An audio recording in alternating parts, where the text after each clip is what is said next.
The autumn evening draped Atlanta in a cool, crisp shroud, the kind that made you pull your jacket a little tighter. Emily Carter stood just outside the revolving doors of the Ritz-Carlton downtown, her brown hair a tangled mess from the wind, her thin coat doing little to shield her from the chill. She'd driven 30 minutes from their modest ranch house in the suburbs. Her stomach knotted with worry. Mark, her husband of 5 years, hadn't he called or texted in a week, not since he'd left for what he called a big business trip. She'd tried his phone a dozen times today alone, each unanswered ring tightening the vice around her chest. Inside, the lobby glowed with a warmth she didn't feel. Crystal chandeliers cast golden light across marble floors, and the faint hum of jazz drifted from a lounge somewhere deeper in. The air smelled of espresso and expensive perfume, a world so far from the chipped formica counters and overdue bills of home. Emily clutched her purse, her sneakers squeaking faintly as she stepped forward, scanning the crowd. Businessmen in tailored suits laughed over drinks. Women in glittering dresses flitted by, and then there he was. Mark Davis stood near the lounge entrance, his broad shoulders filling out a sleek black suit she'd never seen before. His dark hair was slicked back, his jaw set with a confidence she barely recognized. And beside him, clinging to his arm like ivy on a trellis, was a woman. Young, maybe mid-20s, with glossy blonde hair cascading over a tight red dress that hugged every curve. Emily's breath caught, her feet rooted to the spot. Mark? Her voice cracked as she stumbled forward, ignoring the curious glances from a passing couple. He turned, and for a split second his hazel eyes widened guilt, maybe, before they hardened. "Emily?" he said, his tone clipped, like she was an unwelcome interruption. The woman Chloe, she'd learned soon enough, tilted her head, sizing Emily up with a smirk that made her feel 2 feet tall. "Mark, what is going on?" Emily's hands trembled as she gripped her purse tighter. "I've been calling you all week. I thought something happened to you." Chloe laughed, a sharp, cutting sound. "Oh honey, is this her?" "Mark, you didn't tell me you were married to this." She waved a manicured hand at Emily's faded jeans and scuffed sneakers. "What a mess. You traded down big time, babe." Emily's face burned. "Excuse me? Who are you?" "Chloe Bennett," she purred, stepping closer to Mark. "His girlfriend. Well, fiancé now, I guess." She flashed a diamond ring that caught the chandelier light like a tiny supernova. "Sorry, sweetie, but Mark's moved on. He doesn't have time for an old sow like you." The words hit like a slap, but Emily barely had time to process them before Mark spoke. "Emily, don't make a scene," he said, his voice ice cold. "I'm done with you. I'll send some money to tide you over, and my lawyeress got the divorce papers ready. Sign them and move on." Her knees buckled, the world tilting. "Mark, what are you talking about? We've been together 5 years. We struggled together, everything we built." "Built?" Chloe snorted. "You mean that dump you call a life?" "Mark's a winner now, not some loser stuck with a fat nobody." Emily's throat tightened, tears stinging her eyes. She opened her mouth to argue, but Mark cut her off by pulling Chloe closer and kissing her right there, in front of her, his lips pressing against Chloe's with a passion he'd never shown Emily in years. The lobby spun, the jazz turning to a dull roar in her ears. She stumbled back, clutching her chest, when a voice broke through the haze. "Emily? Emily Carter?" She turned, blinking through tears, and saw him, Ethan Brooks, all 6 feet of him, standing there in a crisp gray suit. His dark hair was shorter than she remembered, his green eyes sharp but soft with recognition. Middle school, high school, he'd been the quiet kid who always lingered near her locker, the one who carried her books when she sprained her ankle sophomore year. "Ethan?" she whispered, barely audible. He didn't hesitate. "Come with me," he said, his hand gentle but firm on her arm. "You don't need to stay here for this." Mark's voice followed them. "Hey, who's this guy?" "Emily, don't." Ethan shot him a look that could be frozen lava. "She's leaving with me. Deal with it." He guided her toward the exit, past the staring guests, the air hitting her face like a slap as they stepped outside. In the parking lot, Emily leaned against his sleek black SUV, her breath shallow. I don't understand, she mumbled, digging through her purse for a tissue. Her fingers brushed something stiff, a folded piece of paper she hadn't noticed before. Frowning, she pulled it out and unfolded it under the dim streetlight. Take Mark lightly. He is not who you think he is. The handwriting was jagged, unfamiliar. Her pulse raced. Ethan, look at this, she said, holding it up. Someone slipped this into my bag. Who? I don't know, he cut in, his brow furrowing as he read it. But you're safe with me now. Let us get out of here. She nodded, numb, and climbed into the passenger seat. As Ethan pulled onto the highway, the city lights blurring past, she stared at the note, her mind a storm of questions. Mark's betrayal was raw, a knife in her gut, but this was something else, something darker. Hey, Ethan said softly, glancing her way. You okay? No, she admitted, her voice breaking. But I will be. He gave a small nod, his jaw tight, and drove on. The note sat in her lap like a ticking bomb, and as the Ritz-Carlton faded in the rear view, Emily felt the first flicker of something new. Fear, yes, but maybe hope, too. Dear friend, if you were in Emily's situation, how would you react? Is she too weak? Like and give your opinion in the comments. I'd love to know what you think. Don't forget to subscribe to the channel so we can continue this fascinating story. The hum of the SUV's engine filled the silence as Ethan Brooks steered through the neon-lit streets of Atlanta. The city's skyline a jagged silhouette against the autumn night. Emily Carter sat beside him, her hands fidgeting in her lap, the mysterious note crumpled between her fingers. Her cheeks were still damp from tears, her brown eyes darting between the paper and the window, where headlights streaked by like fireflies. The weight of Mark's betrayal pressed down on her chest, heavy as a slab of concrete. But Ethan's presence quiet, steady was an anchor she hadn't expected. Where are we going? She finally asked, her voice hoarse, barely above a whisper. My place, Ethan said, keeping his eyes on the road. It's in Buckhead. You shouldn't be alone tonight, Emily. Not after that. She nodded faintly, too drained to argue.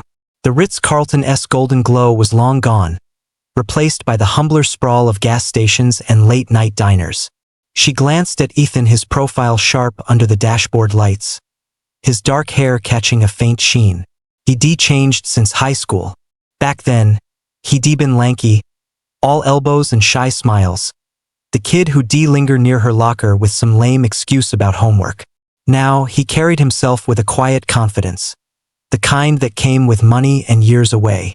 But those green eyes, they were the same, warm and searching, like they could see right through her.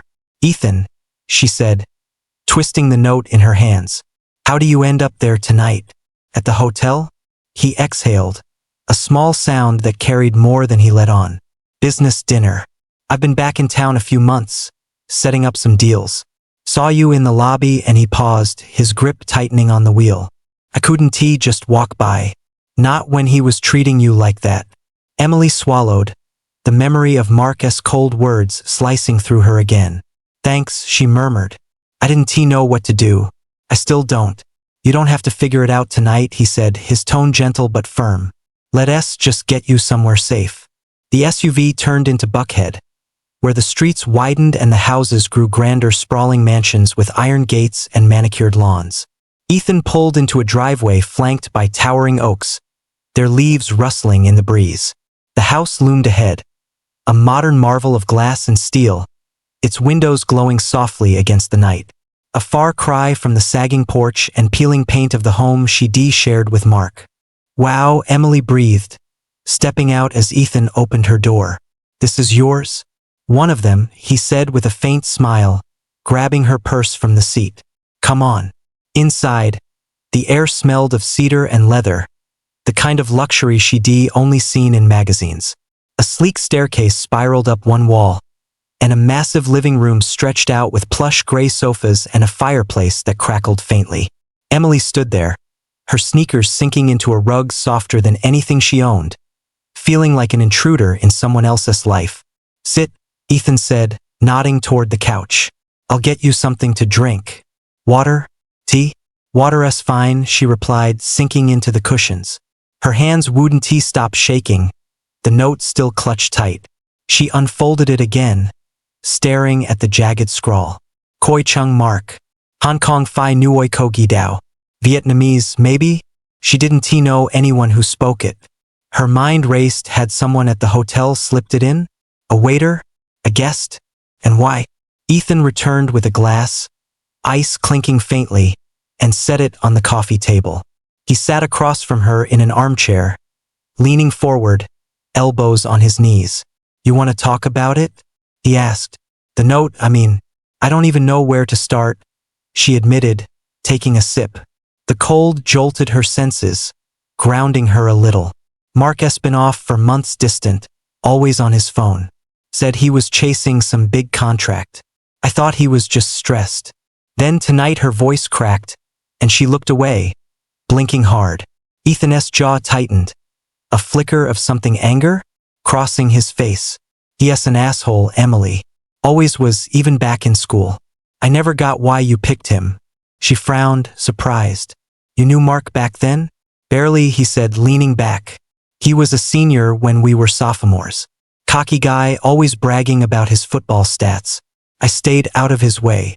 But I remember when you started dating him after graduation. He stopped, clearing his throat. Anyway, he doesn't deserve you. Emily tilted her head, catching the hitch in his words. Broke your what? Nothing, he said quickly, standing to poke at the fire. Just I thought you could do better, that's all. A memory flickered. Ethan at her graduation party, hovering near the punch bowl, watching her laugh with Mark. She thought he was just shy, maybe awkward. Had there been more? She shook it off, too tired to dig deeper. Well, you were right, she said bitterly. 5 years, Ethan. 5 years of pinching pennies, eating ramen when the bills piled up, believing we'd make it together. And now he's got suits and diamonds and her. Ethan turned, the firelight casting shadows across his face. He's a fool. Always has been. But you, he hesitated, then softened. You're still the Emily I knew. The one who ran circles around everyone at track meets. The one who sneak me notes in history class when I zoned out. She managed a small laugh, the sound rusty. God, I forgot about that. You were terrible at history. Still am, he grinned, sitting back down. Look, I don't know what's up with that note, but we'll figure it out. You're not alone in this. Her chest loosened, just a fraction. Why are you doing this, Ethan? Helping me, we haven't talked in 15 years? He looked down, rubbing the back of his neck. I don't know. Guess I just couldn't stand seeing you like that. Back in school, you were always the one who had it together. When you married Mark, I thought you were happy. I left Atlanta after that, moved to London, threw myself into work, built all this. He gestured vaguely at the room. But seeing you tonight, it hit me. You didn't deserve what he did. Her eyes stung again, but this time it wasn't just pain. London. Huh? Fancy. Lonely mostly, he admitted, his voice low. I kept busy so I wouldn't think about stuff. But I'm back now. And you're here. The weight of his words hung between them, unspoken things shimmering in the air. Emily sipped her water, her mind spinning.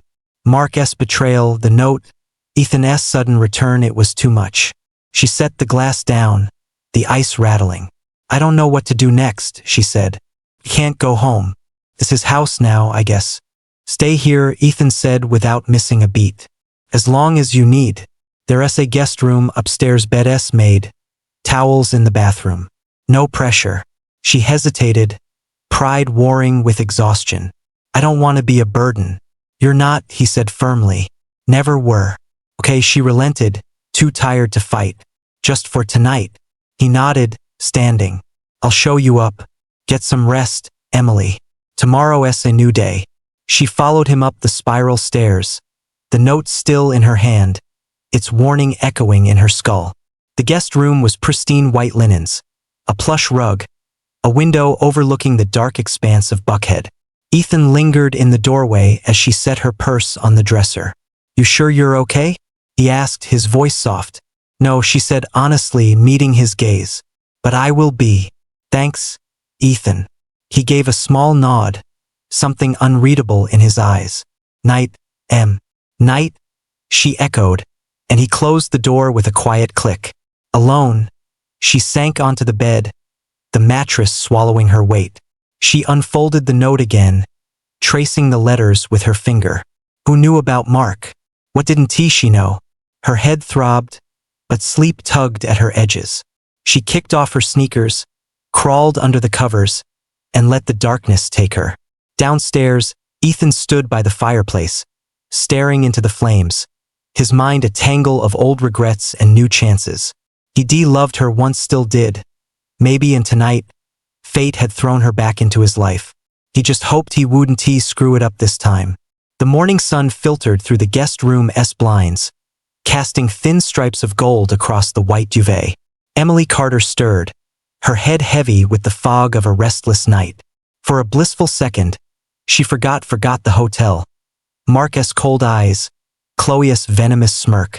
Then it crashed back, a tidal wave of hurt and confusion, and she groaned, pulling the blanket over her face. The plush mattress beneath her felt foreign, too soft compared to the lumpy bed she'd shared with Mark for years. She wasn't home. She was in Ethan Brooks' mansion, a guest in a life she didn't belong to. The faint clatter of dishes drifted upstairs, followed by the rich smell of coffee. Emily sat up, rubbing her eyes, her gaze landing on the crumpled note on the nightstand. Koi Chung Mark. Hong Kong Phi Nuoi Ko Gi Dao. It stared back at her, a riddle she couldn't crack. She shoved it into her jeans pocket yesterday's clothes, still clinging to the faint scent of desperation, and shuffled to the bathroom. The mirror showed a stranger. Puffy eyes, tangled hair, a woman unmoored. She splashed cold water on her face, the shock waking her just enough to face whatever came next. Downstairs, Ethan was in the kitchen, a sprawling space of gleaming stainless steel and granite counters that looked like it belonged in a cooking show. He stood over the stove, flipping bacon in a skillet, the sizzle filling the air with a smoky promise. He traded last night's suit for a gray t-shirt and jeans, his dark hair still damp from a shower. He glanced up as Emily shuffled in, her sneakers scuffing the hardwood. "Morning," he said, offering a small smile. "Sleep okay?" "Not really," she admitted, sliding onto a barstool at the island. "Kept dreaming about everything." He nodded like he'd expected that. "Coffee? Please." He poured her a mug from a fancy machine that whirred and hissed, sliding it across the counter. She wrapped her hands around it, the warmth seeping into her palms. "Thanks, Ethan, for all this. I don't know how to repay you." "You don't owe me anything," he said, turning back to the bacon. "Just eat something. You look like you could use it." She managed a faint laugh. "That bad?" "Huh?" "Nah," he said, glancing over his shoulder. "You're still you, just tired." The bacon crackled, and he plated it with a stack of pancakes, setting it in front of her. She stared at the food, golden, fluffy, a far cry from the stale cereal she'd lived on lately. "You didn't have to do this," she said, picking up a fork. "Wanted to," he replied, sitting across from her with his own plate. "Reminds me of high school. You'd always snag fries off my tray at lunch, remember?" She smiled, a real one this time, the memory tugging her back. "Yeah, and you'd pretend to be mad but never stopped me." "Couldn't say no to you," he said, then looked down at his plate, a flush creeping up his neck. "Still can't, I guess." The air shifted, a quiet warmth settling between them. Emily took a bite of pancake, sweet, buttery, and for a moment, the world didn't feel so broken. They ate in companionable silence, the clink of forks against plates the only sound. She was halfway through when she noticed a book on the counter, its spine worn but title clear. Healthy Living, Southern Style. Recipes, exercises, a faded photo of a smiling woman on the cover. "What's this?" she asked, reaching for it. Ethan glanced over. "Oh, that's my mom's. She was big into cooking, health stuff mostly. Used it to get back in shape after I was born. Said it changed her life." Emily flipped it open, pages soft from use. Handwritten notes lined the margins. "Add extra honey here. Walk 30 minutes after this tea." She wrote all over it, she said, tracing a line with her finger. Yeah, she was like that, Ethan said, his voice softening. Loved tweaking things till they were perfect. She passed a few years back, but I keep it around. Feels like she's still here sometimes. I'm sorry, Emily said, closing the book gently. The sweet, you've got this. He shrugged, but his eyes lingered on the cover. You can borrow it if you want. Might take your mind off things. She hesitated, then nodded. Maybe I will. I could use a distraction. Good, he said, standing to clear the plates.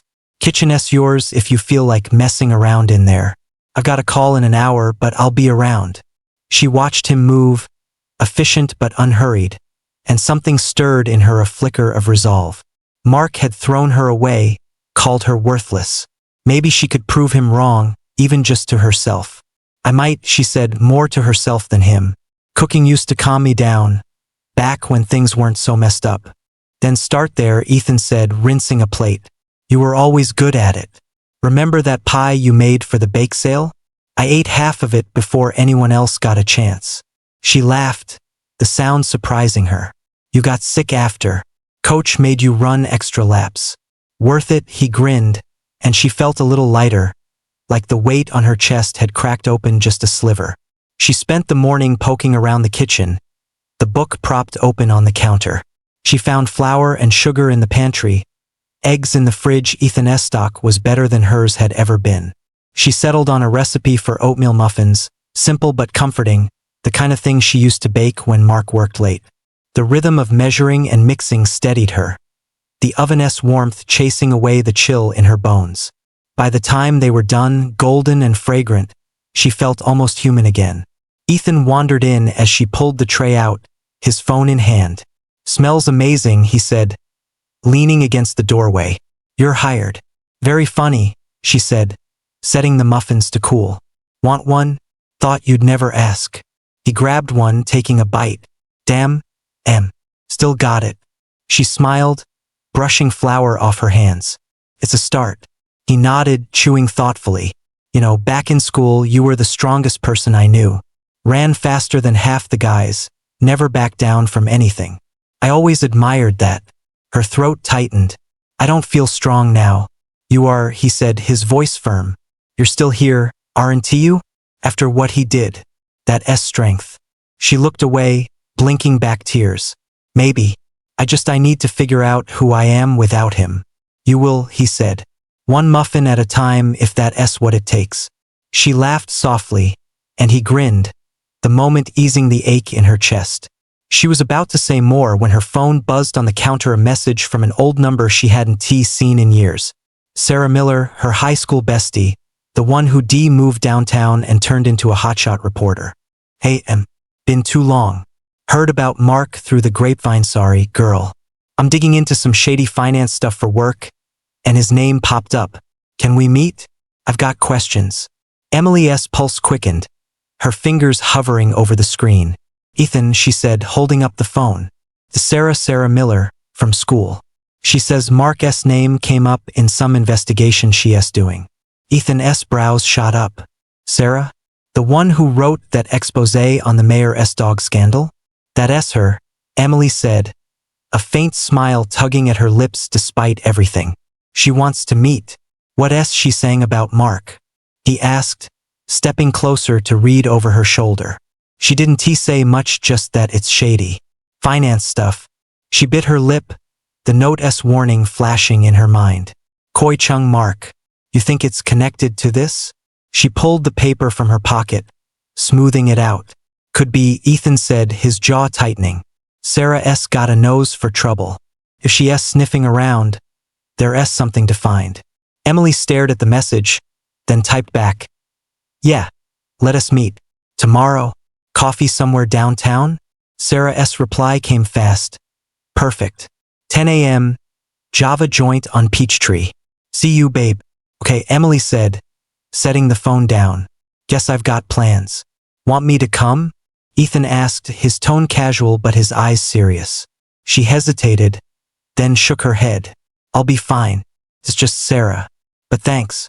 Anytime, he said, grabbing another muffin. These are too good to waste. You're stuck with me till they're gone.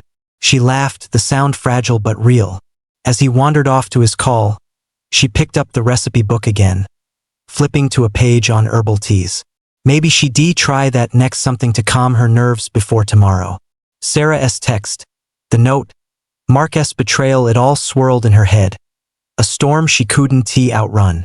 But here, in Ethan's kitchen, with flour on her hands and a plan forming, she felt the first stirrings of fight.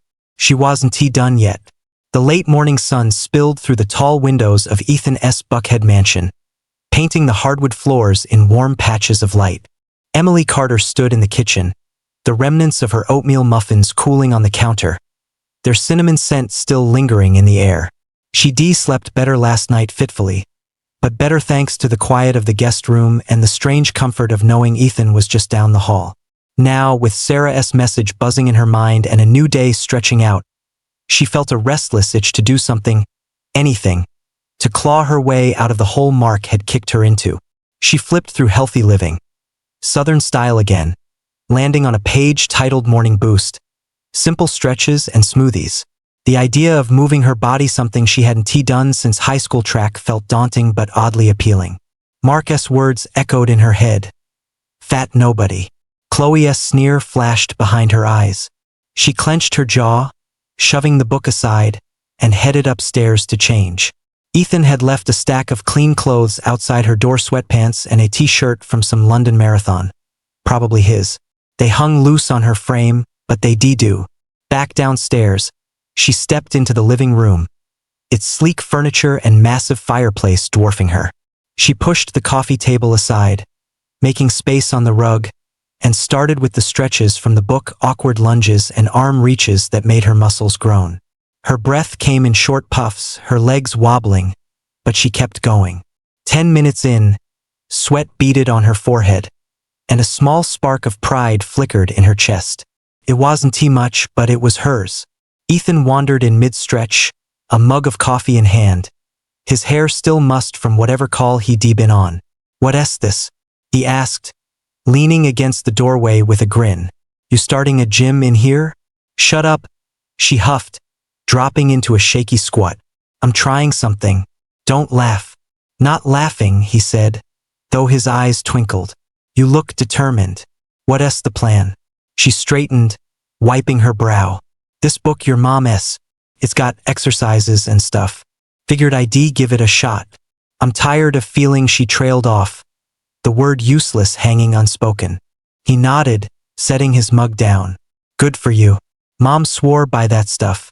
Said it wasn't just about losing weight, it was about feeling strong again." "Strong," Emily echoed, testing the word. "Yeah, I could use that. Want a spotter?" he offered, stepping onto the rug. "I'm no trainer, but I can cheer you on." She hesitated, then shrugged. "Sure, but if I fall, you're catching me." "Deal," he said, and for the next half hour, he did just that, counting reps, cracking jokes, even joining her for a few clumsy push-ups that left them both laughing on the floor.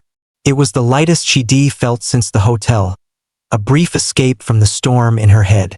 By the end, her shirt clung to her back, and her legs trembled, but she grinned a real, unforced grin. "See?" Ethan said, sprawled beside her, catching his breath.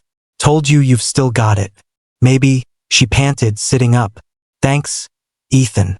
It helps." "Anytime," he said, his voice softening. "You were always tougher than you thought, Em. Back in school, you'd lap me on the track like it was nothing. I'd just watch you go, thinking, damn, she's unstoppable." Her cheeks warmed, not just from the workout. "You watched me run?" "Every meet," he admitted, then looked away, rubbing his neck. "Couldn't help it. You were you." The air thickened, a thread of something old and unspoken weaving between them. Emily's pulse quickened, but before she could respond, her phone buzzed on the coffee table. She grabbed it, grateful for the distraction, and saw a new text from Sarah. "Java joint, 10 a.m. tomorrow. Wear something comfy, we might be digging through some files after. Can't wait to see you." "Sarah again," she said, showing Ethan. "She's serious about this Mark thing." He frowned, sitting up. "Files, huh? She's not messing around." "You sure you're up for it?" "No," she admitted, tucking the phone away. "But I need to know." That note, it's eating at me.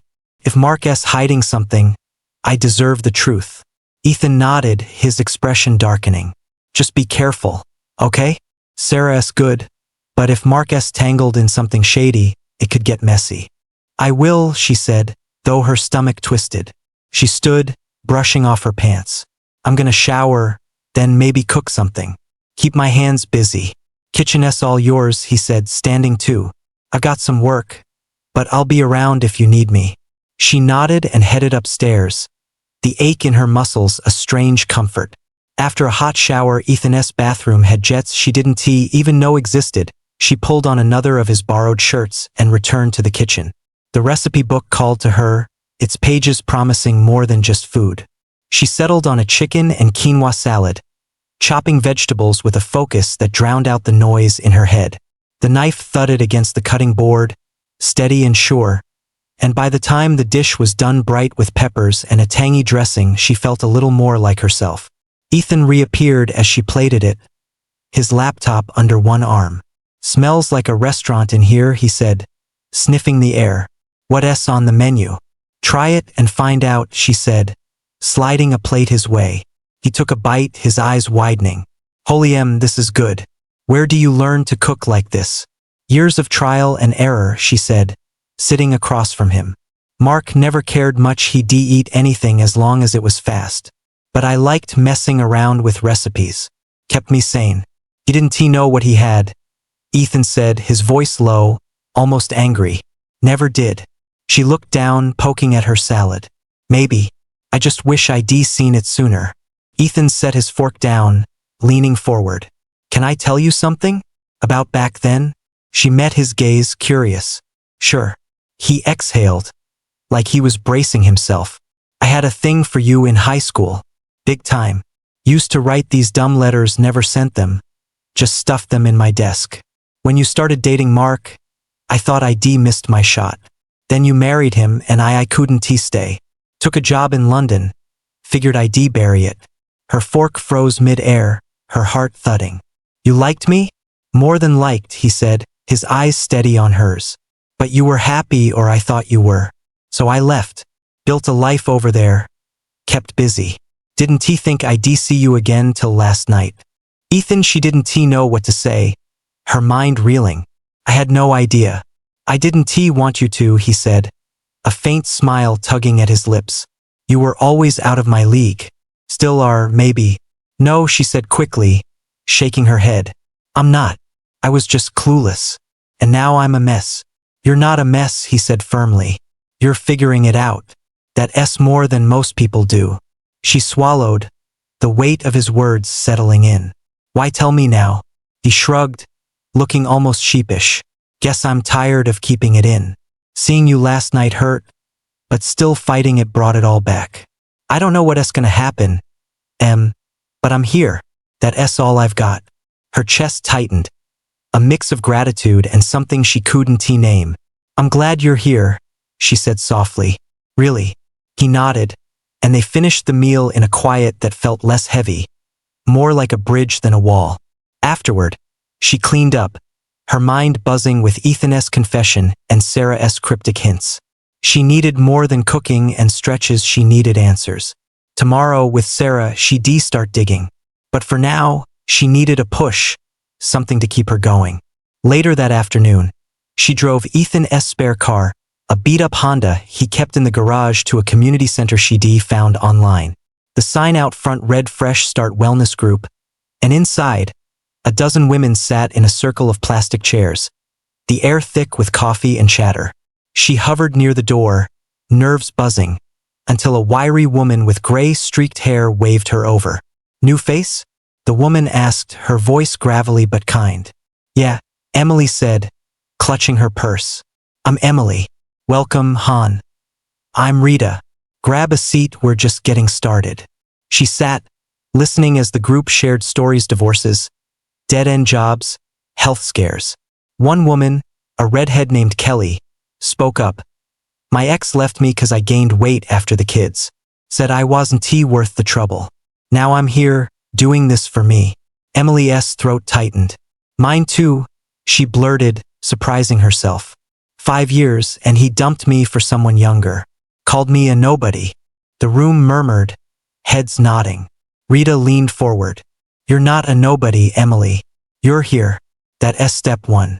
By the end, she swapped numbers with Kelly and left with a flyer for next week's meeting. Driving back, the sun dipping low, she felt a spark, small, but real. Ethan was right. She was still here, still fighting. And tomorrow, with Sarah, she'd take the next step. Hey guys, Ethan's confession, wow, right? What's Sarah gonna dig up on Mark? Drop your thoughts in the comments and hit that like button. I'm hooked on this story. Aren't you? The air in Ethan's Buckhead mansion hummed with a quiet energy as the sun dipped below the horizon, painting the sky in streaks of orange and purple. Emily Carter stood before the full-length mirror in the guest room, smoothing the fabric of a deep red dress that clung to her newly toned curves. It had been weeks since she'd started the stretches and recipes from Healthy Living. Southern style, and though the changes were subtle, looser jeans, a sharper jawline, they felt monumental. Tonight, she wasn't just the broken woman Mark had discarded. She was someone new, or at least on her way there. Ethan had insisted she come with him to a business gala at the Ritz-Carlton, the same hotel where her world had shattered. It's a big night, he said over breakfast, his green eyes earnest. Investors, clients, the works. I feel better with you there. She hesitated, the memory of that lobby still raw, but his quiet plea and the promise of a distraction won her over. Now, she adjusted the dress. Vanessa Brooks, Ethan's younger sister, had sent over a sleek, custom number from her fashion line, delivered with a note. Knock em dead. Downstairs, Ethan waited in a tailored black tux, his dark hair swept back, a faint stubble shadowing his jaw. He looked up as she descended the spiral stairs, and his breath caught, his mug of coffee freezing mid-sip. Jesus, he said, setting it down. You look incredible. Her cheeks flushed, the compliment landing like a spark. Thanks. Vanessa's got good taste. She does, he agreed, stepping closer, but you're the one pulling it off. Ready? Not really, she admitted, clutching a small purse. But let us go. The drive downtown was quiet, the city lights blurring past Ethan's SUV. Emily's stomach churned, the Ritz's looming silhouette stirring up ghosts. Mark's cold dismissal, Chloe's sneer, that damn note still unsolved. Ethan glanced her way, sensing her tension. You okay? Yeah, she lied, forcing a smile. Just memories. He nodded, his hand twitching like he wanted to reach for hers but didn't. If it gets too much, say the word. We're out. She appreciated that more than she could say. The valet took the car, and they stepped into the lobby, the same chandeliered glow greeting her like an old enemy. But tonight, it was different, packed with Atlanta's elite. Men in suits and women in gowns, laughter and champagne flutes clinking over a live jazz trio. Ethan guided her through the crowd, his hand light on her back, and she straightened, drawing strength from the unfamiliar weight of confidence. They mingled for an hour, Ethan introducing her to colleagues, her nodding through small talk about mergers and markets she didn't understand. She sipped a glass of sparkling water, the bubbles sharp on her tongue, when a familiar voice cut through the noise like a blade. Emily? She turned, and there he was, Mark Davis, standing 10 feet away, a tumbler of whiskey in hand.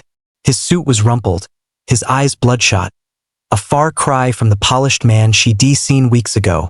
Beside him, Chloe clung to his arm, her blonde hair teased high, her green dress too tight for the occasion. Emily's pulse spiked, but she held her ground, the red dress like armor. Mark, she said, her voice steady despite the tremor in her chest. Didn't he expect to see you here? He blinked, his gaze raking over her, her slimmer frame, her poised stance. You look different, he stammered, confusion creasing his brow. Yeah, she said, tilting her head. Turns out getting dumped does wonders for motivation. Chloe snorted, stepping forward. Oh please, what's this? Some sad makeover to win him back? You're still a nobody, honey. Emily's fists clenched, but she smiled, sharp and cold. Funny? Chloe. Last I checked, I'm not the one hanging on to a guy who's already checked out. How's that ring working out for you? Chloe's smirk faltered, her hand twitching toward the diamond on her finger. Mark shifted, uncomfortable. But before he could speak, Ethan appeared at Emily's side, his presence a quiet storm. "Problem here?" he asked, his tone low, eyes locked on Mark. Mark's jaw tightened. "Who the hell are you?" "Ethan Brooks," he said, extending a hand Mark didn't take. "Emily's date. And you're the ex, I assume?" "Date?" Chloe laughed, high and brittle. "Oh, this is rich. Trading up already." "Huh? What else he got money? A fancy car?" "Decency," Emily snapped. "Something you wouldn't know." The crowd around them hushed, heads turning. Mark's face reddened, his grip on the glass tightening. "You've got some nerve, Emily, showing up here like this." "Nerve?" She shot back. "You threw me away, Mark. 5 years and you didn't even blink. I'm not here for you, I'm here for me." Ethan stepped closer, his voice cutting through. "She's with me now, Davis. And speaking of nerve, how's that contract I funded going?" "Heard you're slipping." Mark paled, his bravado cracking. "What's that supposed to mean?" "Means I'm watching," Ethan said, his smile tight. "And I don't like what I see." Before Mark could retort, a new voice chimed in smooth, edged with disdain. "Ethan, really? This is your +1? Vanessa Brooks sauntered over, her black gown shimmering, her dark hair piled high. She was striking, all sharp cheekbones and sharper attitude, a designer purse dangling from her wrist. "Vanessa," Ethan said, a warning in his tone. "Not now." She ignored him, eyeing Emily like a cat sizing up a mouse.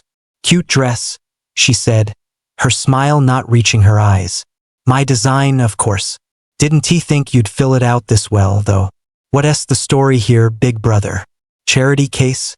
Emily stiffened, but Ethan's hand found hers, squeezing lightly. "She's my guest," he said, his voice steel. "And she's welcome." End of discussion. Vanessa raised an eyebrow, unconvinced. "If you say so, just don't let her drag you down. You've got a reputation to keep." "Enough," Ethan snapped, louder than he meant, drawing more eyes. Vanessa smirked and drifted off, but the damage lingered. Emily's confidence wobbled, Vanessa's words echoing Mark's insults. Mark seized the moment, leaning in. "See? Even his sister knows you don't belong here." Ethan turned on him, fury flashing. "Back off, Davis." "Now." Mark smirked, but Chloe tugged his arm. "Come on, babe. She's not worth it." They retreated into the crowd, Mark throwing a last glare over his shoulder. Emily exhaled, her hands shaking. "I'm sorry," she muttered. "I didn't mean to." "Don't," Ethan cut in, turning to her. "You've got nothing to apologize for. Vanessa's just Vanessa, and Mark's a jackass. You held your own." "Did I?" she asked, her voice small. "Felt like I was drowning." "You weren't," he said, his eyes fierce. "You stood up to them. That's not drowning, that's winning." She managed a shaky smile, his faith steadying her. The jazz swelled, and Ethan held out a hand. "Dance with me? Here?" she asked, glancing at the crowded floor. "Here," he said, insistent. "Show 'em you're not going anywhere." She took his hand, warm and solid, and let him lead her into the throng. The music wrapped around them, a slow, sultry beat, and she focused on his steps, his grip, the way he looked at her like she was the only one in the room. For a few minutes, the gala faded. Mark, Chloe, Vanessa, all of it. It was just them, moving together, her red dress swaying like a flame. As the song ended, her phone buzzed in her purse, breaking the spell. She fished it out, Ethan peering over her shoulder. A text from Sarah. Big news. Mark's tied to some dirty money embezzlement from Ethan's project. Got proof. Call me ASAP. Her stomach dropped, the note's warning screaming in her mind. "Ethan," she said, showing him. "Sarah found something." He read it, his face hardening. "Embezzlement? From my contract?" "Looks like it," she said, her voice tight. "What do?" "We dig," he said, his jaw set. "Tomorrow with Sarah. He's not getting away with this." She nodded, adrenaline surging. The gala spun on around them, oblivious, but for Emily, the night had shifted. Mark wasn't just a cheat, he was a thief. and she was done being his victim. The ride back from the Ritz-Carlton was a quiet blur, the hum of Ethan's SUV swallowing the tension that lingered between them. Emily Carter sat in the passenger seat, her red dress pooling around her knees, the fabric still warm from the gala-esque spotlight. Her hands fidgeted with her phone, Sarah's text glowing in her mind like a neon sign. Mark's tied to some dirty money embezzlement from Ethan's project. It mingled with the echo of Marcus' glare, Chloe's venom, and Vanessa's cutting smirk, a cocktail of chaos she couldn't shake. Beside her, Ethan gripped the wheel, his jaw tight, his green eyes fixed on the road ahead. The city lights streaked past, a kaleidoscope of color against the night. But inside the car, the air felt thick, heavy with unspoken words. "You okay?" Ethan finally asked, his voice low, breaking the silence as they turned into Buckhead. Emily exhaled, her breath fogging briefly against the window. "Not really. Tonight was a lot. Mark, Chloe, your sister, and now this?" She held up her phone, the screen still lit with Sarah's message. "I don't even know where to start." He glanced her way, his expression softening. "Start with breathing. We'll figure it out. Together." She nodded, grateful for the anchor of his calm. The SUV rolled into his driveway, the mansion-esque glow a stark contrast to the dark tangle of her thoughts. Inside, the living room welcomed them with its familiar warmth, cedar and leather. The faint crackle of the fireplace Ethan flicked on with a remote. Emily kicked off her heels, the rug soft under her bare feet, and sank onto the couch, the dress fanning out around her like spilled wine. Ethan shed his tux jacket, tossing it over an armchair, and sat across from her, loosening his tie. "Want a drink? Something stronger than water this time?" She managed a faint smile. "Maybe just tea. My head's spinning enough." He nodded and disappeared into the kitchen, returning minutes later with 2 steaming mugs herbal, from his mom's recipe book, the scent of chamomile cutting through the night's edge. He handed her one and settled back, his eyes searching hers. "So," he said, "Sarah's got proof. That's big." "Yeah," Emily said, cradling the mug, its heat seeping into her palms. "Embezzlement. From your project. How does that even happen?" Ethan's brow furrowed, a shadow crossing his face. "Sloppy oversight on my end, maybe. I funded his contract, some real estate deal downtown. Thought he'd deliver. Guess I underestimated how low he'd sink. He's good at hiding things," she said bitterly. 5 years with me and I never saw it. Now this." "Don't blame yourself," Ethan said, his voice firm. "He fooled a lot of people. But we've got him now. Sarah's sharp, she'll nail him." Emily nodded, sipping the tea, its warmth soothing her raw nerves. "I'm meeting her tomorrow. Java joint, 10. She said bring comfy clothes, might be digging through files." "Files?" Ethan raised an eyebrow. "She's going full detective, huh?" "Always has," Emily said, a faint laugh escaping. "Back in school, she'd snoop out who stole the cafeteria cookies. Got the principal to confess once." He grinned, the tension easing. "Sounds like her. You sure you don't want me there?" "I'll be okay," she said, though her stomach twisted. "To Sarah. But I'll call if it gets weird." "Good," he said, then hesitated, his fingers tapping the mug. Can I say something? About tonight?" She looked up, catching the shift in his tone. "Yeah." He set his tea down, leaning forward, elbows on his knees. "Seeing you there standing up to Mark, holding your own, it hit me hard.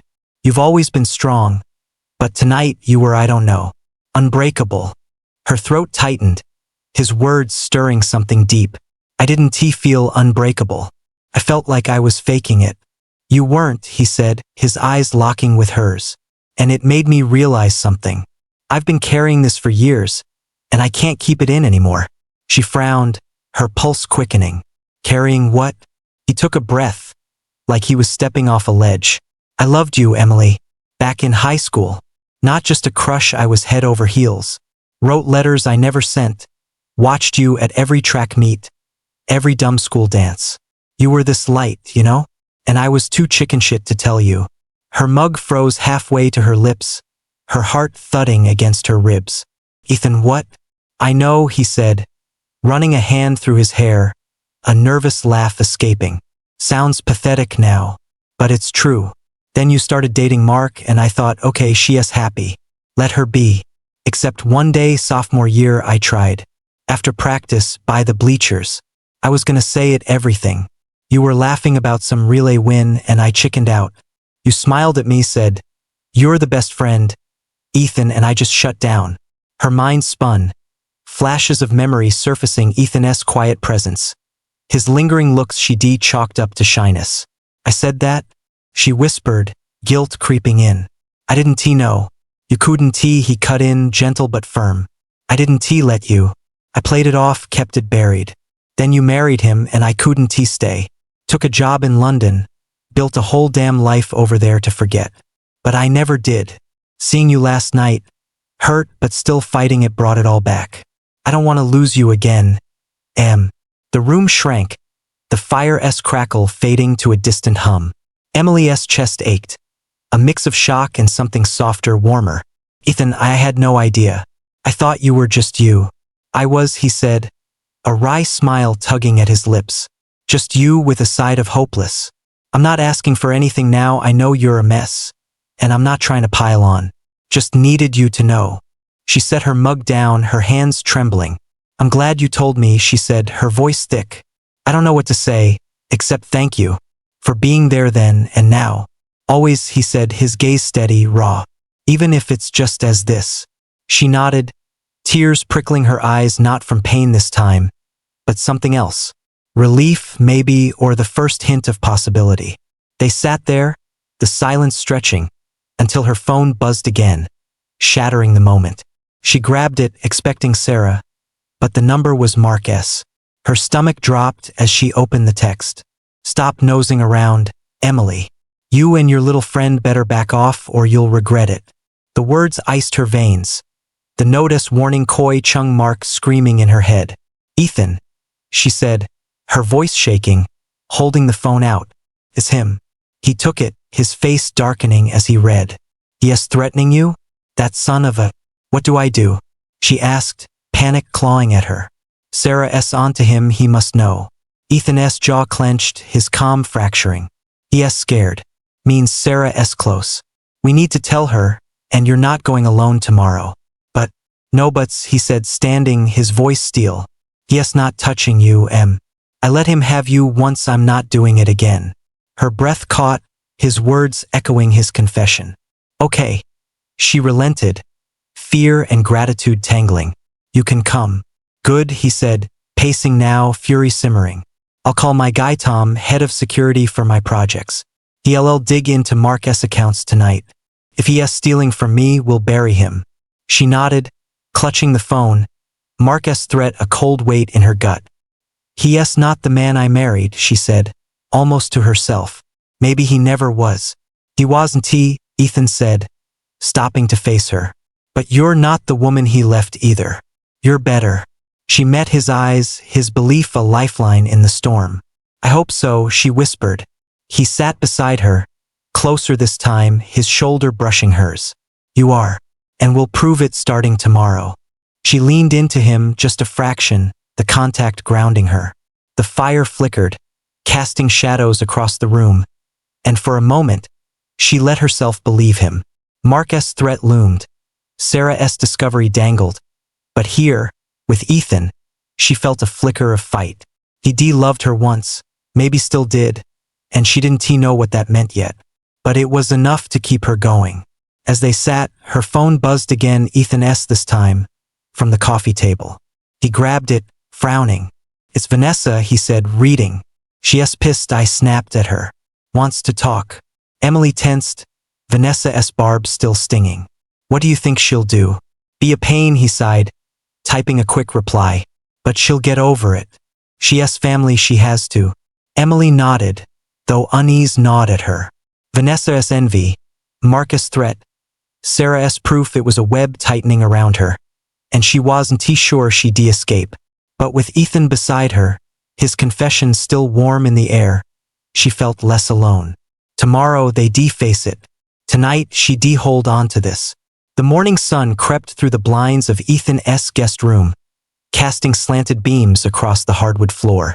Emily Carter woke with a start, her heart pounding from a dream she couldn't quite grasp. Marcus' voice, Chloe's laugh, that damn note twisting into a nightmare. She sat up, the red dress from last night draped over a chair like a shed skin, and rubbed her eyes.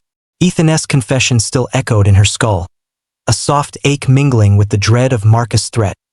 Stop nosing around, or you'll regret it. Today, she defaced Sarah and whatever truth she unearthed. But first, she needed coffee.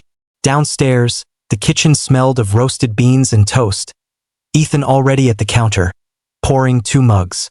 He swapped the tux for a navy sweater and jeans, his dark hair tousled, a faint shadow of stubble on his jaw. He looked up as she shuffled in, her borrowed sweatpants dragging slightly on the floor. Morning, he said, sliding a mug her way. Sleep any? Barely, she admitted, taking it. Kept thinking about Marcus' text. And you? He paused, mid-sip, his green eyes flickering with something hope, maybe, or nerves. Yeah, she said, her voice soft. What you said last night, it's a lot to process. Good, though, I think. He nodded, a small smile tugging at his lips. Good-s enough for now. We've got bigger fish today. Right? She said, sipping the coffee, its bitterness grounding her. Sarah at 10. You still coming? Wouldn't he miss it, he said, setting his mug down. Thomas, already on Marcus' accounts, said he'd have something by noon. Whatever Sarah's got will hit him from both sides. She exhaled, a mix of relief and dread settling in. Okay, let us do this. They finished breakfast, toast and eggs, simple but steadying, and by 9:30, they were in Ethan's SUV, heading downtown. Emily wore jeans and a loose sweater, comfy as Sarah had asked, her nerves buzzing like live wires. The Java joint loomed ahead on Peachtree Street, a cozy spot with brick walls and mismatched chairs, its windows fogged from the morning rush.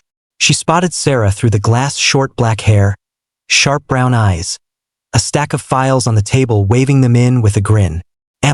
Sarah leapt up as they entered, pulling her into a hug that smelled of ink and lavender. God, it's been forever. You look different. Good different. Thanks, Emily said, managing a smile. This is Ethan Brooks. From school, remember? Sarah's eyes widened, recognition dawning. No way quiet Ethan? The one who blush every time you talk to him? Guilty, Ethan said, offering a hand she shook with a laugh.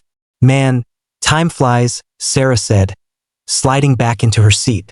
Sit, both of you. We've got work. They settled across from her, the table cluttered with coffee cups and papers. Sarah pushed a file toward Emily, her voice dropping. So Mark, he's been skimming from Ethan's project big time. Fake invoices, shell accounts, the works. I've got bank records, emails enough to sink him. But it's deeper. He's tied to some shady investors, maybe even a loan shark outfit. That's why he's freaking out. Emily's stomach twisted, Marcus' threat flashing in her mind. He texted me last night, she said, pulling out her phone. Told me to back off or I'd regret it. Sarah's eyes narrowed as she read it. He's scared shitless. Means we're close. Close to what? Ethan asked, leaning in. How bad is it? Bad, Sarah said, tapping a file. If this goes public, he's not just broke, he's jailbait. But we need more to tie him to the sharks. I've got a source meeting me later, old contact from my crime beat days. You in? Yeah, Emily said, her voice steadier than she felt. I need to know everything. Me too, Ethan added. He's stealing from me, I want him done. Sarah grinned, sharp and fierce. That's my girl. And you, Brooks didn't peg you for the vengeance type. He messed with her, Ethan said, his jaw tight. That's enough. Emily's chest warmed, his loyalty a quiet fire. They were mid-plan, Sarah sketching out next steps when the cafe door chimed, and a figure stormed in, heels clicking like gunfire. Chloe Bennett, her blonde hair wild, her makeup smudged, zeroed in on Emily and stopped dead, her green eyes wide with something like panic.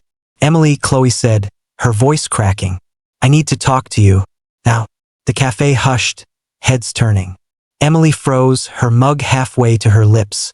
Chloe? What the hell? Please? Chloe cut in, dropping into a chair uninvited, her hands trembling. I'm sorry. Okay? For everything, the hotel, the names, all of it. Mark S. a monster. I didn't know what I was getting into. Ethan leaned forward, his voice low. What this about? Chloe ignored him, her gaze locked on Emily. Yes, losing it. Kicked me out last night, said I was dead weight. But it's worse. He's in deep with some bad guys. They're after him and he thinks you're behind it. I heard him on the phone yelling about you and some reporter. She glanced at Sarah, then back. I'm scared. Emily. Help me. Emily's mind raced. Chloe's plea clashing with the memory of her cruelty. Why should I believe you? She snapped. You laughed in my face while he kissed you. I know, Chloe said, tears streaking her mascara. I was stupid, caught up in his money, his promises. But it's over. He's gonna drag me down with him if I don't get out. Please. Sarah leaned in, her voice cool. What guys? Names, details, give me something I can use. Chloe hesitated, then whispered, I don't know much. Heard him say Vince wants big guy, tattoos. Mark owes him cash, lots of it. Said he'd fix it with Ethan's money. Ethan's fists clenched, his knuckles whitening. My money? That bastard. Emily's pulse hammered. The pieces clicking. Marcus' threat. Sarah's files. The note. You're sure? She asked Chloe. Swear it, Chloe said, her voice breaking. I'm done with him. Just don't let him take me down too. Sarah scribbled notes, her pen flying. This Vince could be Vincent Russo, runs a loan shark ring out of Marietta. I'll check it. Chloe, you're sticking around. I need more. Chloe nodded, shrinking into her chair. Emily stared at her, torn between pity and rage. When the cafe door banged open again, a tall man strode in broad shoulders, buzzed hair, a faded army jacket clinging to his frame. His blue eyes, so like Emily's, locked on her, and her breath caught. Jimmy? She gasped, standing. Hey sis, Jimmy Carter said, his voice rough but warm. He crossed the room in 3 strides and pulled her into a bear hug, his stubble scratching her cheek. Heard you were in trouble. Couldn't he stay away? Jimmy, what? She pulled back, stunned. Her brother, the ex-soldier who drifted to Savannah after his discharge. Hadn't he called in months? How do you know? He tapped his pocket, pulling out a crumpled envelope. Sent you that note. Been tailing Mark for weeks, saw him with some lowlifes in a bar. Figured you needed a heads up. Emily's jaw dropped, the note's scrawl flashing in her mind. Koi Chung Mark. You? You wrote it? Yeah, he said, scratching his neck. Picked up some Vietnamese in the service, thought it'd throw him off if he found it. Slipped it in your bag at the hotel. Sorry, I didn't sign it, didn't want him tracing me. Ethan stood, sizing Jimmy up. You're the brother? Yep, Jimmy said, offering a hand. James Carter. You're the guy keeping her safe? Trying, Ethan said, shaking it. Good to meet you. Sarah grinned, leaning back. Well damn. Family reunion and a snitch in one morning. This is my kind of day. Emily sank into her chair, her head spinning. Jimmy, why didn't you just call? Didn't he know how bad it was till I saw him with that Vince guy, he said, his face darkening. Mark S. in over his head owes more than he can pay. I came to pull you out before it blows up. Chloe whimpered, hugging herself. It's blowing up now. He's gonna kill me. Not if we move fast, Sarah said, snapping her notebook shut. Jimmy, you're with me, tell me everything you saw. Chloe, you're sticking close. Emily, Ethan, meet me tonight, my place. We're ending this. Emily nodded, her brother's arm around her shoulders. Ethan's steady gaze anchoring her. Chloe's plea, Jimmy's bombshell, it was a whirlwind. But it fueled her. Mark wasn't just a cheat or a thief, he was a cornered animal, and she was done running from him. As they filed out, Jimmy muttered, should decked him years ago. Still might, Ethan said, half serious, and Emily almost smiled. The Java joint faded behind them. The day stretching into a battle, she was finally ready to fight. Hey guys. Chloe's flipping and Jimmy's back, what a twist. What's Mark's next move?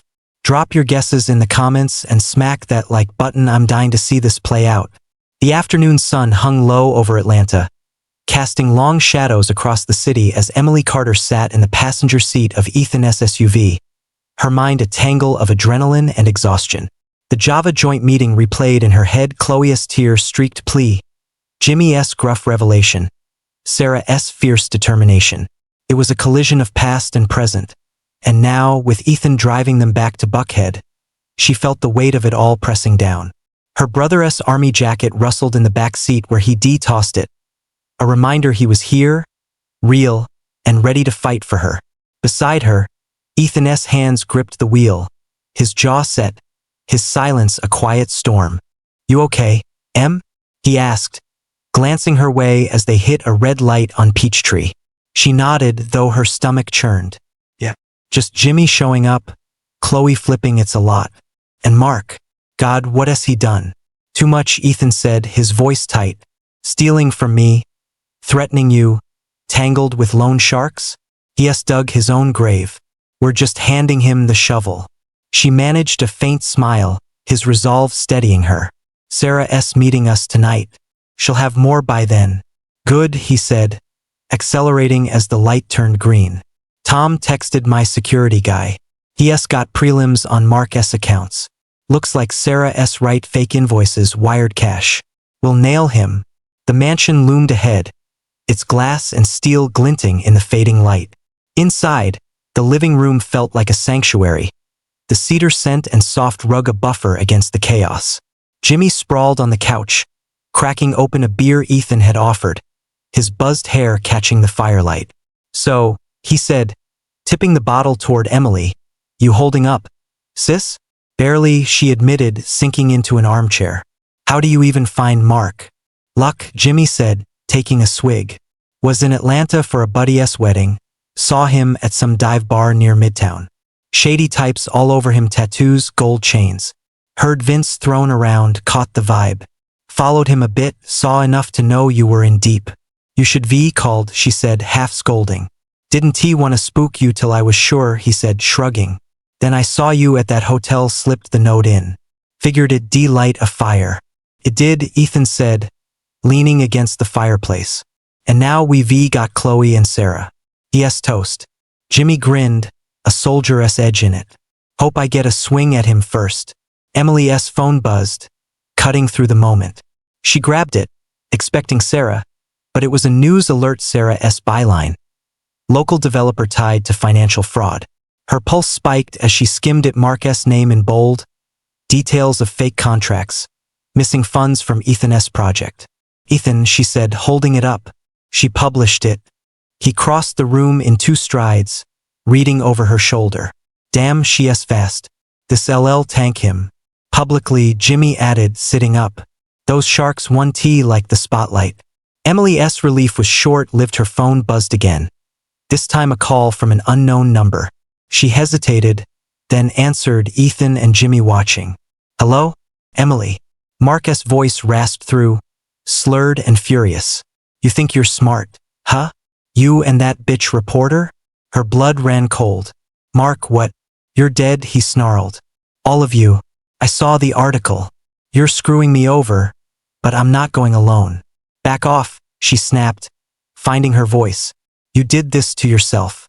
He laughed, a jagged sound. "Keep telling yourself that. Watch your back."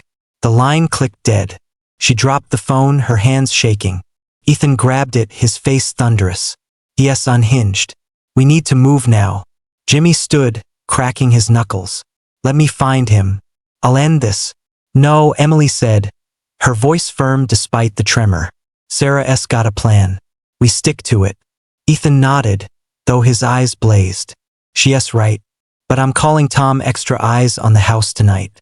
Hours later, they arrived at Sarah's downtown loft, a cluttered space of exposed brick and stacks of papers. Sarah greeted them with a grin. Chloe hunched on a couch, Jimmy pacing like a caged wolf. "Article's live," Sarah said, tossing a tablet to Emily. "Mark's screwed investors are pulling out. Cops are sniffing around." "Good," Ethan said, scanning it. "What's next?" "Chloe's intel," Sarah said, nodding to her. "Bill." Chloe fidgeted, her voice small. "Vince Russo, big guy, runs a crew out of Marietta. Mark borrowed heavy hundreds of thousands to fund some side deal. When it flopped, he started skimming Ethan's project to pay it back. Vince is pissed Mark's missed payments. Ethan's fists clenched. My money kept him afloat? Yeah, Chloe said, wincing. He thought he'd clean it up before anyone noticed. Too late, Sarah said, pulling out a recorder. Got a call from my source, Vince's crew's hunting Mark. He's on the run. Jimmy smirked. Let him have him. Not yet, Sarah said. We've got enough for the DA embezzlement fraud. Chloe's a witness. Emily, you in to testify? Emily swallowed, Mark's threat echoing. Yeah. He's not winning this. Sarah nodded, satisfied, when Ethan's phone rang. He stepped aside to take it, his face darkening as he listened. Vanessa, he mouthed to Emily, then spoke into the receiver. What's up? Emily watched, unease creeping in. Vanessa's barb from the gala still stung charity case and her timing felt off. Ethan hung up, frowning. She's mad I shut her down last night. Says she's got something to show me. Wants me at her studio tomorrow. She's trouble, Emily said, her gut twisting. What if she's messing with us? Ethan finished, shaking his head. She's petty, not evil. I'll handle her. Sarah raised an eyebrow. Family drama? Keep it out of my case. Promise, Ethan said, but Emily wasn't so sure. As they hashed out details, Chloe's safety, Jimmy's intel, the DA's next steps, her phone buzzed again. A text from an unknown number. Check the blogs. You're trending. She frowned, opening her browser. A gossip site screamed. Mystery woman drags down Atlanta mogul Ethan Brooks. The article spun lies Emily as a gold digger, using Ethan to climb from her failed marriage. Photos from the gala, her in the red dress, captioned with venom. Her stomach dropped. Ethan, she said, showing him. Look. He scanned it, his face reddening. What the hell, this is bullshit. Sarah peeked over. Nasty. Smells like a plant. Who'd do this? Vanessa, Emily said, her voice hard. She hates me. Ethan hesitated, then shook his head. She's a brat. But this? I don't know. This her, Emily insisted, anger flaring. She called me a charity case, now this? I'll talk to her, Ethan said, his tone clipped. Tonight. She's not sabotaging you. Jimmy clapped a hand on her shoulder. Let him sort it. We've got bigger fish. Sarah nodded. Focus, M. Mark's crumbling cops LL grab him soon. This blog crap? Noise. Emily exhaled, shoving the phone away. Fine. But if she's behind it, she'll answer to me, Ethan said, his eyes fierce. No one messes with you. They left Sarah's loft late. The city quiet under a blanket of stars. Back at the mansion, Jimmy crashed on the couch. Ethan pacing as he dialed Vanessa, no answer. Emily sat by the fire, the blog's venom gnawing at her. Mark was falling, but Vanessa's jab felt personal. A new wound on old scars. Ethan sank beside her, his shoulder brushing hers. She's dodging me, he said, frustrated. I'll corner her tomorrow. Good, Emily said, her voice tight. I'm done being a punching bag. You're not, he said, turning to her. You're a fighter. Always have been. She met his gaze, his faith a lifeline. Marcus' empire was cracking. Chloe was out. Jimmy was here, but Vanessa's shadow loomed. A wild card she couldn't ignore. Tomorrow they'd end it. Tonight. She leaned into Ethan's warmth, holding on. The spring air carried a hint of blossoms as Emily Carter stood in the guest room of Ethan's Buckhead mansion. Sunlight streaming through the windows and glinting off the white fabric draped over her arm. It was her wedding dress, simple, elegant. With a fitted bodice and a flowing train Vanessa Brooks had grudgingly designed after months of tension. Today wasn't the big day, not yet, but a fitting. A step toward the future she fought to reclaim. She ran her fingers over the lace, her reflection in the mirror showing a woman she barely recognized. Slimmer? Yes, but more than that, stronger. Her brown eyes bright with something like hope. Downstairs, the kitchen buzzed with activity. Ethan Brooks, in a faded t-shirt and jeans, flipped pancakes at the stove, the scent of maple syrup mingling with coffee. Jimmy Carter lounged at the island, his army boots kicked off, a mug in hand. It had been weeks since Mark S. arrest caught fleeing Atlanta with a duffel of cash. Nabbed by cops tipped off by Sarah S. article. The embezzlement charges stuck. His ties to Vince Russo's loan shark ring sealing his fate. Chloe had vanished. Rumors swirling she cut a deal and skipped town. Emily's world had steadied, piece by piece. And now, with Ethan's ring on her finger, she was building something new. "Smells good," she said, stepping in, the dress folded over her arm. Ethan glanced up, his green eyes lighting. "Morning, bride-to-be. Hungry? Starving," she said, sliding onto a stool beside Jimmy. "Fitting S at 11 Vanessa's studio. You sure she's not gonna sabotage it?" "She won tea," Ethan said, plating a stack and sliding it her way. "She's cooled off since the blog mess. Took some yelling, but she owned it, paid some sleaze to post it. Jealousy, mostly. She's over it now." Jimmy snorted, sipping his coffee. "She's a piece of work. Still don't trust her." "She's family," Ethan said, shrugging. "Pain in the ass, but she came through with the dress, right?" Emily nodded, digging into the pancakes. "Yeah, it's gorgeous. Just weird after everything." Months back, Vanessa's stunt had stung, spinning Emily as a gold digger on those trashy blogs. Ethan had stormed her studio, words flying, and she caved, admitting she lashed out over his attention to Emily. A truce followed, shaky but real, cemented when Vanessa offered to design the gown. Emily still watched her warily, but the peace held for now. Jimmy set his mug down, his blue eyes, her eyes steady on her. "You look happy, sis. Been a while." "I am," she said, smiling. "Took a hell of a road to get here." "Damn right," he said, leaning back. "Marcus rotting in a cell. You're marrying this guy," he jerked a thumb at Ethan, "and I'm crashing your couch. Life's funny." Ethan grinned, flipping another pancake. "You're welcome anytime, Carter. Keeps things lively." Emily laughed, the sound easy, but her gaze lingered on Jimmy.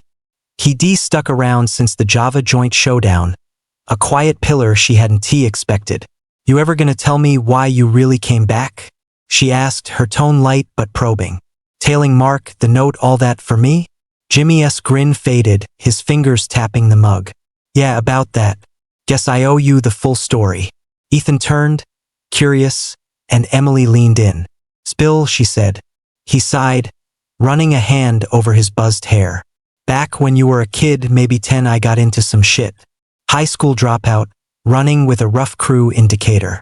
One night, this punk Dwayne something starts hassling you at the park. Shoves you off a swing, calls you names. I see red, clock him good. Turns out he's connected older brother SA dealer. They jump me later, break my arm, but I don't snitch." Emily's jaw dropped. "Jimmy, I don't." "You wouldn't," he cut in. "Mom hushed it up, sent me to live with Uncle Ray till it blew over. But it didn't. Cops caught me boosting a car a year later, stupid kid stuff. Judge gave me a choice, jail or the army. Picked the uniform, did 2 tours, kept my head down, but I always felt I failed you. Left you with Mom and Dad's mess. Then Mark S." Her throat tightened, memories flickering. Jimmy gone one summer. Her parents' fights, her lonely swings at that park. "You didn't fail me," she said, reaching for his hand. "You were a kid too." "Maybe," he said, squeezing back. "But when I heard about Mark through a buddy who knew him, I couldn't sit still. Tracked him, saw the slime he'd become. Had to warn you, even if it was messy." "The note," she said, realization dawning. "You were protecting me." "Always," he said, his voice rough. "Just didn't know how to say it." Ethan slid a fresh pancake onto Jimmy's plate, a quiet nod of respect. "You're a good brother, man. Even if you're a lousy house guest." Jimmy chuckled, the tension breaking. "Hey, I'm decorative." Emily smiled, her chest warm. "Thanks, Jimmy. For everything." "Anytime, sis," he said, then grinned.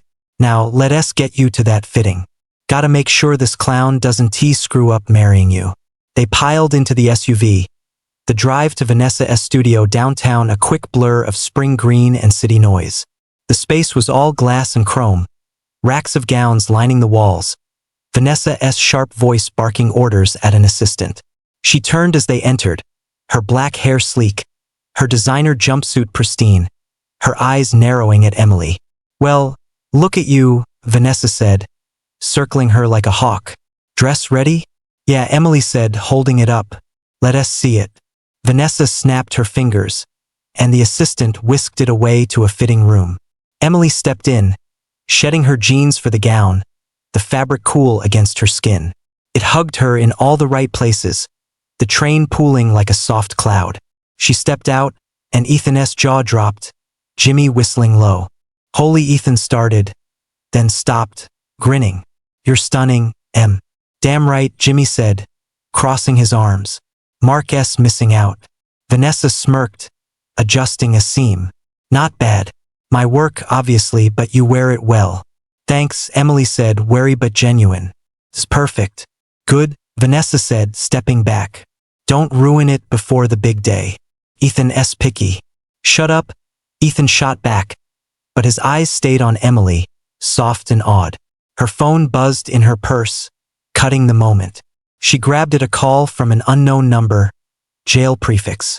Her stomach sank as she answered, Ethan and Jimmy tensing beside her. "Emily?" Mark's voice crackled through, thin and desperate. "It's me." She froze, the gown suddenly heavy. "What do you want?" "I'm sorry," he rasped, the words slurring. "Everything, Chloe, the money, you. I'm in hell here. Help me, please." Her grip tightened, anger flaring. "Help you? After you stole, lied, threatened me?" "I know," he said, a sob breaking through. "I lost it all, house, cars, you. I'm begging, Em. Talk to the DA, get me a deal." "No," she cut in, her voice steel. "You don't get to beg now. You threw me away, Mark. Threatened me when I fought back. You're where you belong. Emily, please." "Goodbye," she said, and hung up, her hands shaking but her resolve ironclad. Ethan's arms slid around her, steadying her, while Jimmy nodded, proud. "Atta girl," Jimmy said. "Yes, done." Vanessa raised an eyebrow, intrigued. "Ex-drama? Spicy." "Over now," Emily said, meeting Ethan's gaze. "Right?" "Right," he said, his voice firm, his hand warm on her back.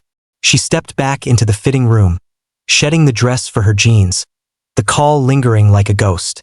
Mark's plea was pitiful, but it didn't sway her. He made his bed. Out in the studio, Vanessa packed the gown, her smirk softer this time. "See you at the wedding," she said, handing it over. "Don't trip." "Wouldn't he dream of it?" Emily shot back, and Vanessa laughed, a real one, maybe the first. Back at the mansion, Jimmy sprawled on the couch, Ethan pulling beers from the fridge. "To you, sis," Jimmy said, raising his, kicking ass and taking names. "To us," Ethan added, clinking bottles, his eyes on her. "All of us." She smiled, sipping hers, the dress draped over a chair like a promise. Mark was gone, Jimmy was here, and Ethan was her future. The road had been hell, but she walked it, and now she stood tall. The spring day unfolded like a dream over the sprawling Georgia countryside, the sky a boundless blue above a rustic farm just outside Atlanta. Cherry blossoms fluttered down from ancient trees, their petals dusting the wooden tables set with mason jars of wildflowers and platters of southern sweets, pecan pie, cornbread, peach cobbler. Emily Carter stood in a makeshift bridal suite, a converted barn loft with weathered beams and a cracked mirror, her white gown shimmering in the soft light. The lace hugged her frame, the train pooling behind her like a whisper of the past she'd left behind. Today, she'd marry Ethan Brooks, and the weight of that promise after everything felt like a victory carved from stone. Downstairs, the farm buzzed with life. Guests mingled under strung lights, Sarah Miller snapping photos with a grin, Jimmy Carter in a rare suit tugging at his collar, Vanessa Brooks adjusting a centerpiece with a designer's eye. The air carried the twang of a country band warming up, fiddles and guitars weaving a melody that danced with the breeze. Emily smoothed her dress, her reflection steady, her brown eyes bright. She'd come so far, Mark's betrayal, the note, the fight, and now, here she was, whole. A knock at the door broke her reverie. Jimmy poked his head in, his buzzed hair catching the light. "Ready, sis?" he asked, his voice rough but warm. "Yeah," she said, smiling. "You clean up nice." "Don't get used to it," he grinned, stepping in. Ethanessa wreck out there pacing like a damn fool. Gaia's crazy about you. Her chest warmed, a laugh escaping. Good. Keeps him honest. Jimmy offered his arm, his blue eyes so like hers softening. Proud of you, Em. Always have been. She took it, squeezing tight. Thanks, Jimmy, for everything. The note showing up. I'd be lost without you. Nah, he said, leading her to the stairs. You'd have kicked ass anyway. I just sped it up. They descended, the barn doors opening to a sea of faces, friends from the wellness group, Ethan's colleagues, a few cousins she hadn't seen in years. At the end of the aisle, Ethan waited under an arch of twisted vines, his dark hair swept back, his green eyes locking on her like she was the only thing in the world. His navy suit fit him like a glove, but it was his smile wide, unguarded, that stopped her breath. Jimmy gave her a nudge, and she walked, petals crunching under her feet, the music swelling as she reached him. Hey, he whispered, taking her hands, his voice thick. Hey, she echoed, her heart pounding. The officiant, a gray-haired man with a gentle drawl, began, but Emily barely heard. Ethan's gaze held her, steady and sure. When it came to the vows, he went first, his hands trembling slightly in hers. Emily, he said, loud enough for the crowd but meant just for her. I've loved you since I was 16, too scared to say it, watching you shine from the sidelines. I ran halfway across the world to forget, but I couldn't. You're my light, always have been. I promise to stand by you, fight for you, every damn day. No more running. Tears pricked her eyes, his words a thread to the boy he'd been, the man he'd become. She squeezed his hands, her turn now. Ethan, you saw me when I couldn't see myself, broken, lost, but worth something. You stayed even when I didn't deserve it.